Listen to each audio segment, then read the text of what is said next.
Последниве 2 месеца короната започна сериозно да ги зафаќа и пелагониските села во Новачкиот крај, па дури стаса и до недопредните мариовски предели.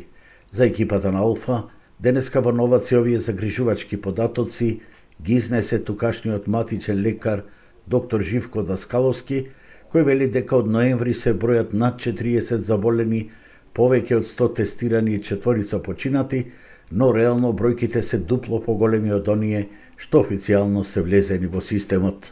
До почетокот на ноември немавме уопште. Од ноември и тука и во нашата општина, амбулантата што покрива ПЗУ Даскал, значи Новаци со околните села и Мариово, за жал и тука се појави и то имаме доста. Моментално имаме досега званично, имаме преку 100 тестирања, имаме скоро 40 болни, за жал имаме и смртни случаеви.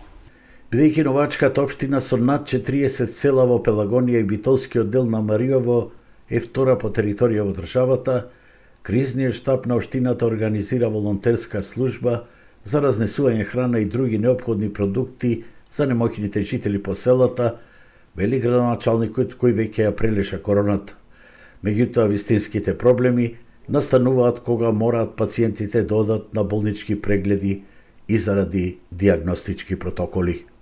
Ако во пелагониските села овие 2 месеца сериозно навлегува короната, па дури и во Мариово, во недостапните предели, останува отворено прашање како ќе се диагностицираат, како ќе се тестираат, како повратно можат да го пренесат ова заразување, особено што матичните лекари укажуваат дека во Битола нема соодветна триажа и соодветен центар кој што може безбедно да ги прифати.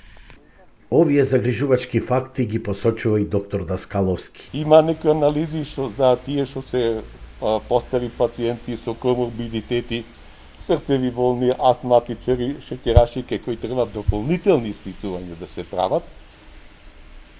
За жал, во Битола нема ние каде да ги пуштиме и на приватно да ги пуштаме нема каде.